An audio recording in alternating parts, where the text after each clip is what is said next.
मोह इतना ना करें, मोह इतना ना करें कि बुराइयां छुप जाएं, और घृणा भी इतनी ना करें कि अच्छाइयां देख ही ना पाएं। गुड इवनिंग, मैं हूं भानु भदौरिया और आप देख रहे हैं हम सबका प्यारा चैनल कोरोना फिजिक्स। तो प्रीवियस क्लास में हम लोगों ने डिस्कस किया था करंट इलेक्ट्रिसिटी। करंट क्या होती है, फ्लो ऑफ चार्ज ही क्या है, करंट है। करंट की एसआई यूनिट क्या है, एम्पियर है। किस इंस्ट्रूमेंट से मेजर की जाती है, अमीटर से। तो आज हम लोग डिस्कस करेंगे वोल्टेज। ठीक है, तो हेडिंग लगाइएगा आपका वोल्टेज, इलेक्ट्रिक पोटेंशियल। इसको बोलेंगे हम लोग क्या कहेंगे, इलेक्ट्रिक पोटेंशियल। तो हेडिंग लगाइएगा इलेक्ट्रिक पोटेंशियल। ठीक है, इसको हम V से डिनोट करेंगे, कैपिटल V से डिनोट करेंगे। और क्या होगा, वोल्टेज कैसे डिफाइन करेंगे। देखो, कोई चार्ज जो फ्लो हो रहा है तो उसे क्या करते हैं, उसे एक पॉइंट से दूसरे पॉइंट तक कैरी करने में कुछ वर्क करना पड़ता है। ठीक है, अपने आप चार्ज मोशन में नहीं आता है। तो किसी भी चार्ज को एक पॉइंट से दूसरे पॉइंट तक कैरी करने में जो वर्क डन होता है, और उस चार्ज का जो रेशियो है, यानी अगर हम कहें एक पॉइंट से दूसरे पॉइंट तक चार्ज Q को कैरी करने में W वर्क किया गया है, तो W/Q जो होगा उसी को हम कहेंगे इलेक्ट्रिक पोटेंशियल। उसी को हम क्या नाम देंगे, इलेक्ट्रिक पोटेंशियल। यानी the amount of work done, या कार्य का वह मान जो किसी चार्ज को एक बिंदु से दूसरे बिंदु तक ले जाने में करना पड़ता है, और जिस चार्ज को हम लेकर गए हैं वर्क डन और उस चार्ज का जो अनुपात होता है उसे ही हम बोलते हैं इलेक्ट्रिक पोटेंशियल, और V से हम डिनोट करते हैं। और देखो, चार्ज क्या है, चार्ज के फ्लो को हम क्या कहते हैं, करंट कहते हैं। तो जितने ज्यादा पोटेंशियल होगा, यानी V का मान जितने ज्यादा होगा, करंट का मान भी उतना ही ज्यादा होगा। या हम ऐसे कह दें कि V प्रोपोर्शनल टू I, और इसे एक नाम दिया गया, यानी इसके बारे में जो बताया था वो ओम ने बताया था, तो इसे एक नाम दिया गया ओम्स लॉ। इसे क्या बोला गया, इसे कहा गया ओम्स लॉ। जब ये प्रोपोर्शनल साइन हटाते हैं तो एक कांस्टेंट आता है जिसे कैपिटल R से डिनोट करते हैं, और इस कैपिटल R को बोला जाता है प्रतिरोध, रेजिस्टेंस। ठीक है, इसे क्या बोलते हैं हम, इसे बोलते हैं हम प्रतिरोध या रेजिस्टेंस। अब देखो, ये नियम जो ओम का नियम है, ये कब फॉलो होता है, जब एक्सटर्नल कंडीशन चेंज ना हो रही हो। यानी V प्रोपोर्शनल टू I होगा जब बाह्य अवस्थाएं या बाह्य दशाएं, एक्सटर्नल कंडीशन चेंज ना हो रही हो। एक्सटर्नल कंडीशंस का मतलब है कि जब प्रेशर और जो टेम्परेचर हैं वो मेंटेन रहते हो या नियत रहते हो। तो क्वेश्चन इसमें पूछा जाता है कि ओम्स लॉ कब एप्लीकेबल है, तो क्या जवाब रहेगा, जब एक्सटर्नल कंडीशंस अनचेंज्ड हो। ठीक है, नोट कर लीजिए इसको, नोट करिए इसे।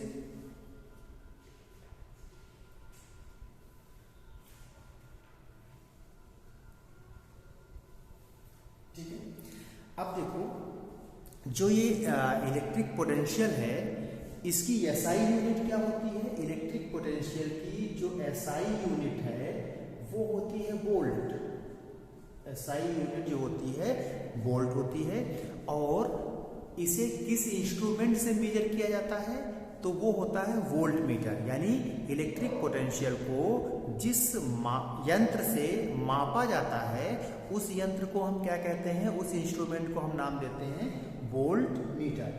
उसको क्या बोलेंगे, वोल्ट मीटर। देखो कभी कभी पूछा जाता है कि गैल्वेनोमीटर को वोल्ट मीटर में कैसे कन्वर्ट कर सकते हैं, गैल्वेनोमीटर को वोल्ट मीटर में कैसे कन्वर्ट कर सकते हैं। तो गैल्वेनोमीटर को अगर वोल्ट मीटर में कन्वर्ट करना होता है तो गैल्वेनोमीटर के श्रेणी क्रम में सीरीज में एक लार्ज रेजिस्टेंस हमें कनेक्ट करना होता है।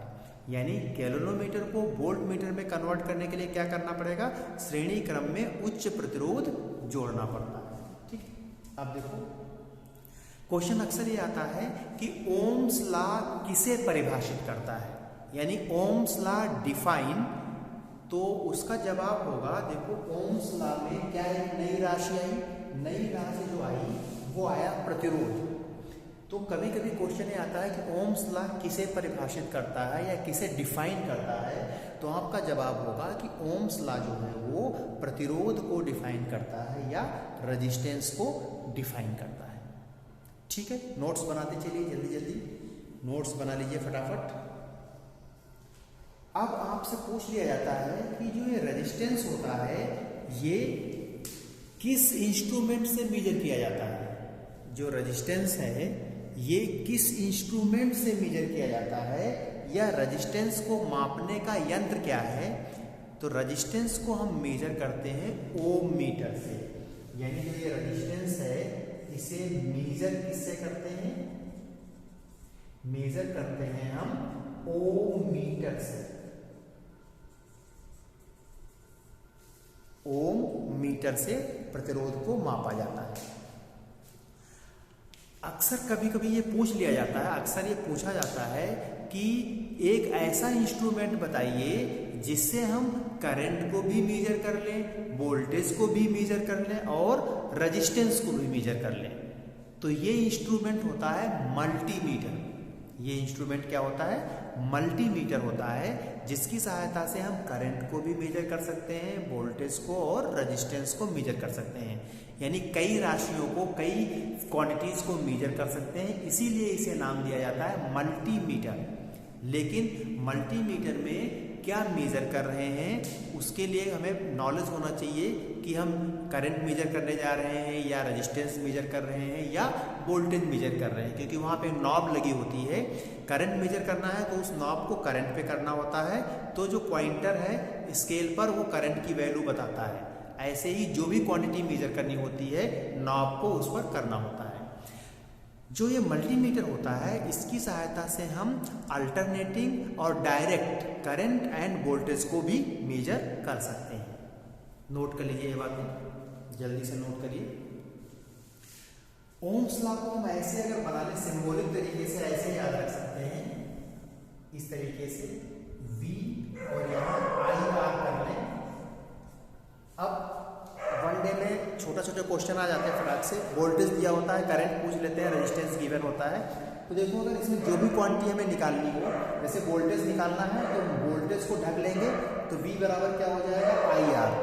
अगर हमें करंट निकालनी होगी तो हम करंट को ढक लेंगे तो I इक्वल टू क्या आ जाएगा V/R।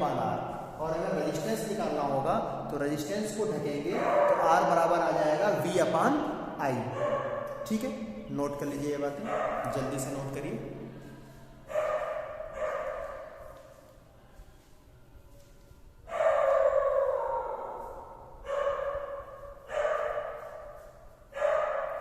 नोट कर लिया होगा। अब देखो जो घरों में इलेक्ट्रिसिटी सप्लाई होती है वो क्या होता है, जो हमारे घरों में इलेक्ट्रिसिटी आती है वो 240 वोल्ट और 50 हर्ट्ज की अल्टरनेटिंग करंट होती है। ठीक है, नोट कर लीजिए। घरों में जो सप्लाई आती है वो 240 वोल्ट और 50 हर्ट्ज की AC सप्लाई होती है। ठीक है, और ये किस इंस्ट्रूमेंट से घरों तक पहुंचती है, ये जिस यंत्र से घरों तक पहुंचती है उसे हम कहते हैं ट्रांसफार्मर। देखा होगा मोहल्लों में ट्रांसफार्मर लगे होते हैं और वहां से ये आपका क्या है लाइन से मोहल्ले में डिस्ट्रीब्यूट की जाती है और फिर आपका क्या है पोल से लेकर के आपके घर तक पहुंचती है। तो किस इंस्ट्रूमेंट से ये जो है पहुंचती है घरों में? ट्रांसफार्मर से। और जो ये ट्रांसफार्मर है इसकी खोज किसने की थी? याद है, ट्रांसफार्मर की खोज किसने की थी? माइकल फैराडे ने। नोट कर लीजिएगा, ट्रांसफार्मर की खोज किसने की थी? माइकल फैराडे ने। माइकल फैराडे, इन्होंने ट्रांसफार्मर की खोज की थी। ठीक है, नोट करते रहिएगा सारी बातें।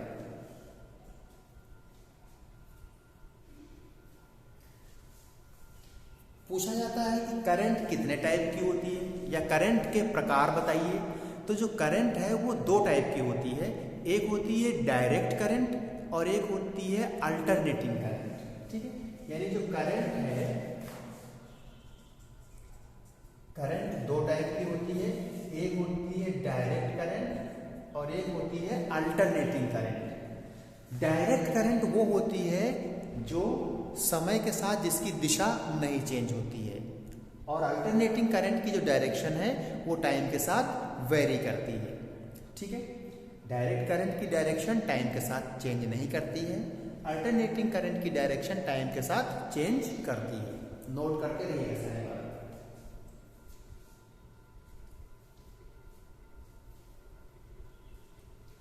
ठीक है, डायरेक्ट करंट जो होगी, इसको हटा, डायरेक्ट करंट जो है उसको अगर हम एक टाइम एक्सिस बना लें और ये करंट एक्सिस है, तो डायरेक्ट करंट को हम ऐसे रिप्रेजेंट करते हैं। और अल्टरनेटिंग करंट होगी तो अल्टरनेटिंग करंट को हम इस तरीके से रिप्रेजेंट करेंगे, ये करंट है, ये टाइम है, तो इस तरीके से अल्टरनेटिंग करंट इस तरीके से रिप्रेजेंट होगी। ठीक है, नोट करते रहिएगा। कभी कभी ग्राफ दे देते हैं और पूछ लेते हैं कि which graph represents direct current. ठीक है, तो जो ऐसा ग्राफ होगा वो डायरेक्ट करंट होगी, और जो इस टाइप का ग्राफ होगा वो कैसी करंट होगी? अल्टरनेटिंग करंट होगी। ठीक है, नोट करते रहिए फटाफट।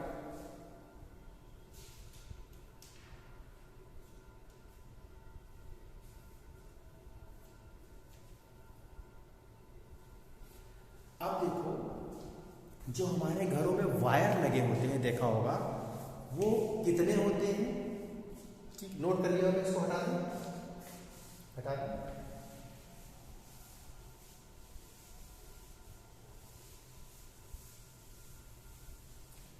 जो घरों में वायर लगे होते हैं वो आपने देखा होगा 3 होते हैं, और मैक्सिमम उनके कलर क्या होते हैं आपके? एक रेड वायर होता है, एक होता है ब्लैक वायर, और एक होता है ग्रीन वायर। ठीक है, घरों में जो होते हैं 3 वायर होते हैं, एक होता है रेड वायर और एक होता है ब्लैक वायर और एक होता है ग्रीन वायर। ब्लैक वायर जो है इसे हम बोलते हैं न्यूट्रल वायर, उदासीन तार ये होता है, ये होता है उदासीन तार या न्यूट्रल वायर। और रेड वायर जो है इसे हम लाइव वायर बोलते हैं, यही इलेक्ट्रॉन फ्लो होते हैं, रेड वायर में ही क्या होते हैं? इलेक्ट्रॉन फ्लो होते हैं। इसको हम लाइव वायर बोलते हैं या डेंजर वायर बोलते हैं। इसको क्या बोलते हैं? लाइव वायर या डेंजर वायर। और इसी में क्या होते हैं? इलेक्ट्रॉन फ्लो होते हैं,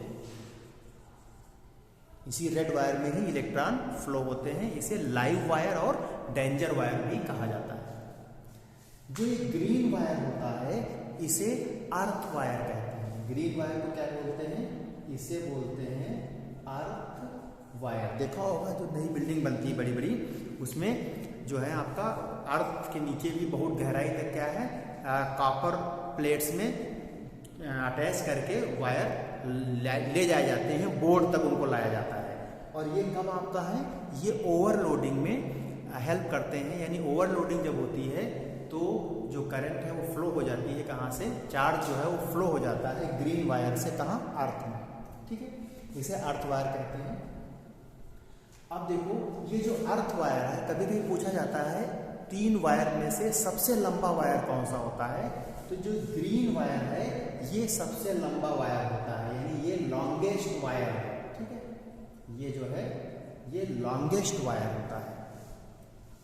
अब देखो जब ये रेड वायर और ब्लैक वायर इनको टच कराया जाता है तो एक इवेंट होती है जिसको हम बोलते हैं शॉर्ट सर्किट, यानी रेड वायर और जो ब्लैक वायर है ये जब टच कराए जाते हैं तो जो इवेंट होती है उसे बोलते हैं हम शॉर्ट सर्किट। शॉर्ट सर्किट, ठीक है, नोट कर लीजिए।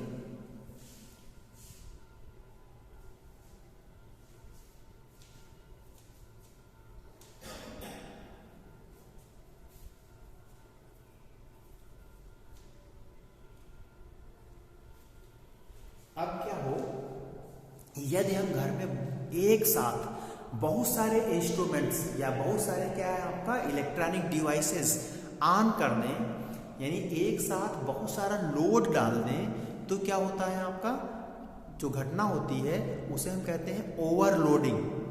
और ऐसा होने पर आपने देखा होगा कि घर में जो एमसीबी लगी होती है वो डाउन हो जाती है। यानी अगर एक साथ बहुत सारे उपकरणों को ऑन कर दिया जाए तो ये घटना क्या कहलाती है, ओवरलोडिंग कहलाती है। और ऐसा होने पर जो एमसीबी लगी होती है घर में वो क्या हो जाती है, डाउन हो जाती हैं, नीचे की तरफ गिर जाती हैं।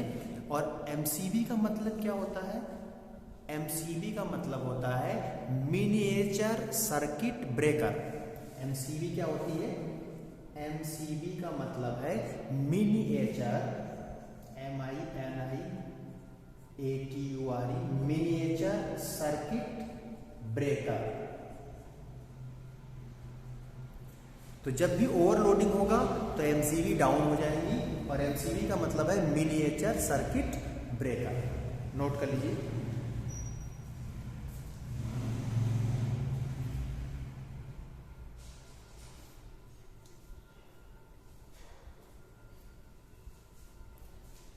घर में आपके क्या है, देखा होगा फ्यूज लगे होते हैं, बोर्ड पे देखा होगा फ्यूज लगे होते हैं। तो फ्यूज में क्या होता है, पूछा जाता है कि फ्यूज का जो वायर है वो किस, उसका जो है नाम क्या होता है और वो किन धातुओं से मिलकर बना होता है।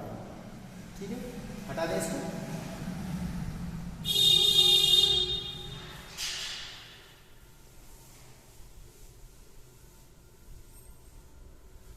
फ्यूज का जो वायर है वो किन धातुओं से मिलकर बना होता है और उसका नाम क्या होता है। तो जो फ्यूज है, फ्यूज वायर वो लेड और टिन का मिश्रण होता है। लेड और टिन का मिश्रण होता है। टिन यानी Sn, ठीक है, किसका होता है, लेड और टिन, इनका मिश्रण होता है। लेड और टिन के मिश्रण से फ्यूज का वायर बनाया जाता है, उसको नाम दिया जाता है शोल्डर। उसको नाम दिया जाता है शोल्डर। यानी जो ये लेड और जिंक, लेड और टिन पीबी और Sn मिल करके जो एक एलॉय बनाएंगे, मिश्र धातु बनाएंगे, उसको हम बोलते हैं सोल्डर। और इसी का बना होता है फ्यूज वायर। ठीक है, अब सोल्डर का और भी नाम सुना होगा, सोल्डरिंग एक वर्ड आता है। सोल्डर का यूज हम और भी करते हैं, और कहाँ करते हैं, जो इलेक्ट्रिकल वायर हैं उन इलेक्ट्रिकल वायर्स को कनेक्ट करने के लिए, ज्वाइन करने के लिए, मतलब इलेक्ट्रिकल वायर्स को ज्वाइंट करने के लिए हम सोल्डर का इस्तेमाल करते हैं। एक तो हम फ्यूज में करते हैं, फ्यूज वायर के लिए, और कहाँ सोल्डर का यूज करते हैं, इलेक्ट्रिकल वायर को जोड़ने में भी हम सोल्डर का यूज करते हैं। नोट करते रहिए।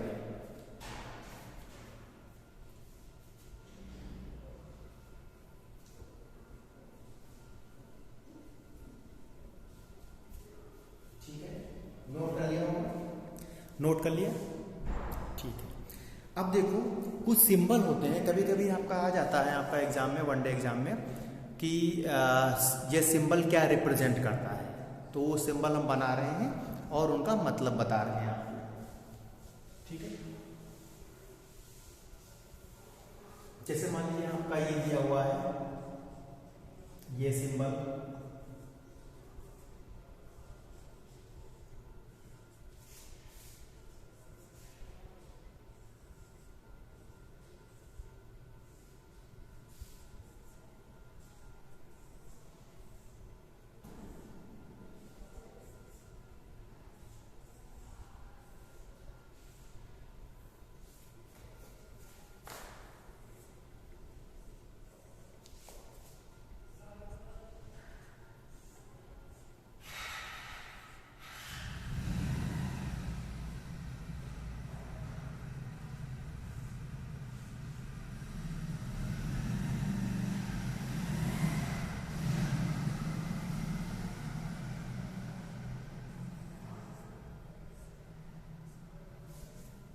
ये सिंबल क्या बताते हैं, अक्सर ये पूछ लिया जाता है आपसे। ठीक है, तो जल्दी से पहचानो ये सिंबल क्या बताते हैं आपका। देखो पहला जो है ये बताता है रेजिस्टेंस को, ये क्या है, रेजिस्टेंस को बताता है। दूसरा सिंबल क्या है, ये वेरिएबल रेजिस्टेंस को बताता है, परिवर्तनशील प्रतिरोध को बताता है। पहला क्या है, प्रतिरोध, दूसरा क्या है, परिवर्तनशील प्रतिरोध, वेरिएबल रेजिस्टेंस। तीसरा क्या है, ये गैल्वेनोमीटर है। चौथा क्या रिप्रेजेंट करता है, आमीटर। पांचवा क्या रिप्रेजेंट करता है आपका, वोल्ट मीटर। और छठा जो है ये रिप्रेजेंट करता है सेल को, ये क्या रिप्रेजेंट करता है, शेल। और ये जो 7 नंबर वाला सिंबल है ये रिप्रेजेंट करता है बैटरी को। किसको रिप्रेजेंट करता है, बैटरी को, यानी कॉम्बिनेशन ऑफ सेल। और जो 7वां 8वां सिंबल है, ये लास्ट वाला जो सिंबल है ये रिप्रेजेंट करता है जलता हुआ बल्ब, यानी ग्लोइंग बल्ब। लास्ट वाला सिंबल किसको रिप्रेजेंट करता है, ग्लोइंग बल्ब को या जलते हुए बल्ब को।